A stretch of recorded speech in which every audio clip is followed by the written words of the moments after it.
Selamat petang, salam sejahtera. Terima kasih kerana bersama dengan saya di Nazlin Unity Channel. Beberapa jam selepas PRK Simpang Jeram dan Parlimen Pulai diumumkan, ini akhirnya berlaku terhadap Muhyiddin Yassin. Saudara-saudara sekalian, pendedahan dan penerangan pada petang ini dipetik dari sabudin.com amat mengejutkan kita dan ada netizen yang setuju dengan penulisan ini.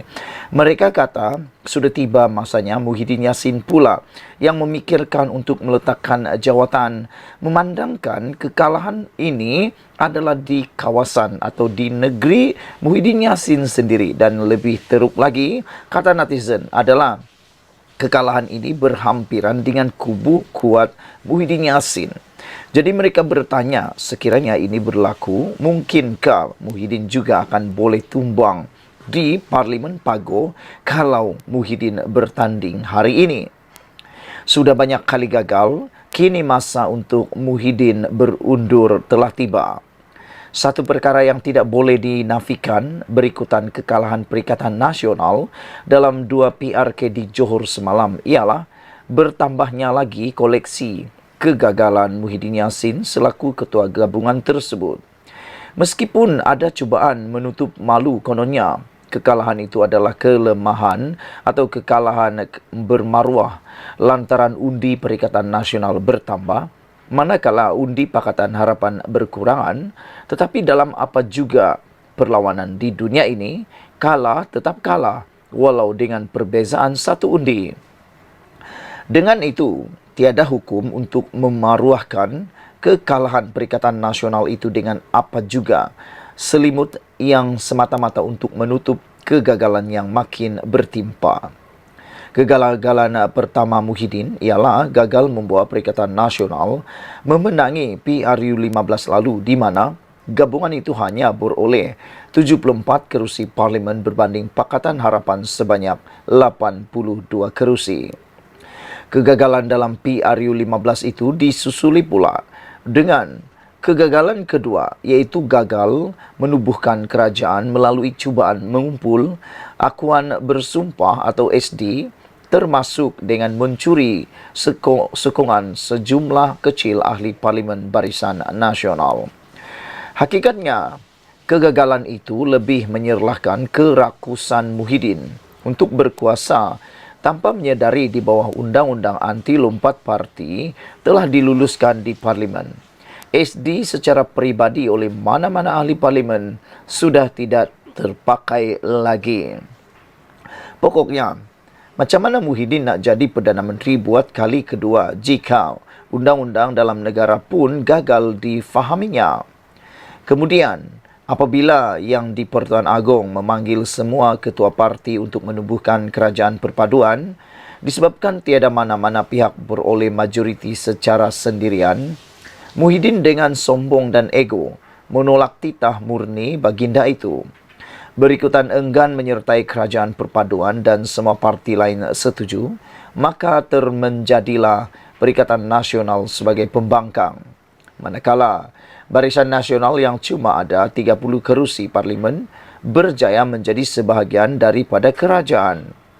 Dan ini adalah kegagalan ketiga Muhyiddin, terutama gagal menyekat UMNO daripada menjadi kerajaan, adalah tamparan paling pedih dirasai Perikatan Nasional sehinggalah hari ini.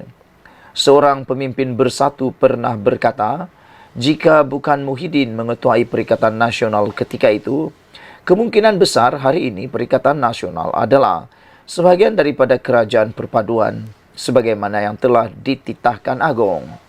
Artinya, kegagalan Perikatan Nasional menjadi kerajaan selepas PRU 15 lalu, sebahagian besar penyebabnya, kalaupun tidak semua, terletak pada diri dan keegoan Muhyiddin selaku pengerusi Perikatan Nasional. Kegagalan keempat Muhyiddin ialah apabila beliau bercita-cita besar mahu menjadikan PRN 6 negeri baru-baru ini sebagai referendum untuk menolak Anwar Ibrahim sebagai Perdana Menteri. Apa yang terselah kemudiannya, keputusan PRN itu bukan saja membuatkan Pakatan Harapan BN berjaya mempertahankan 3 negeri yang sedia dikuasainya, iaitu Selangor, Pulau Pinang dan Negeri Sembilan. Bahkan Undi popular Perikatan Nasional kurang sekitar 17,000 berbanding yang diperoleh oleh Pakatan Harapan BN. Siapa yang kalah referendum akhirnya? Kegagalan kelima Muhyiddin adalah kerana gagal menunjukkan teladan yang baik dalam kes menantunya Adlan Berhan yang didapati melarikan diri ke luar negara dan kini telah diletakkan dalam notis merah serta menjadi buruan Interpol. Adlan melarikan diri ke luar negara dipercayai untuk mengelak siasatan SPRM terhadapnya dan sebagai pemimpin utama blok pembangkang, Muhyiddin seharusnya menunjukkan teladan yang baik dengan membantu pihak berkuasa, sama ada meminta menantunya segera pulang atau memberi maklumat di mana keberadaan menantunya itu. Memberi jawapan no comment ketika ditanya sebelum ini bukan petunjuk sikap bertanggungjawab beliau sebagai seorang pemimpin. Dalam PRK Parlimen Pulai yang diadakan serentak dengan PRK Dun Simpang Jeram semalam, cita-cita Muhyiddin adalah untuk menafikan majoriti 2/3 kerajaan perpaduan yang sekarang mempunyai sokongan sebanyak 148 ahli parlimen. Memandangkan hasrat itu juga gagal menjadi kenyataan, ia dengan sendirinya menjadi kegagalan ke-6 buat Muhyiddin. Kegagalan menang dalam 2 PRK di Johor, selain menunjukkan gabungan itu gagal menafikan majoriti 2/3 kerajaan perpaduan, malah memperlihatkan Perikatan Nasional gagal dalam cita-cita untuk merampas negeri itu dalam PRU seterusnya. Maklumat banyak pihak menyebut faktor penyumbang kegagalan Perikatan Nasional di Pulai khususnya adalah disebabkan faktor calon yang tidak begitu diterima rakyat setempat, tetapi tetap menjadi pilihan Muhyiddin. Sama sebagaimana Cikgu Bad sebelum ini menyalahkan Muhyiddin atas kegagalan Perikatan Nasional melawan Negeri Sembilan yang banyak disebabkan oleh pemilihan calon-calon tidak berkualiti.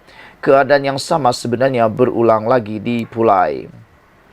Mudah kata, semua siri kegagalan Perikatan Nasional sejak PRU 15 tidak lain. Penyumbang utamanya ialah Muhyiddin selaku nahkoda yang semakin kehilangan wibawanya. Menjelang pemilihan bersatu pada awal tahun depan, jika Bersatu dan Perikatan Nasional ingin lebih maju dan diterima, sampai sudah masanya untuk beliau berundur, tidak bertanding lagi, atau ahli-ahli Bersatu mesti berani memilih seorang nahkoda baru. Tanpa perubahan, Perikatan Nasional lebih berpotensi menempa lebih banyak kegagalan lagi.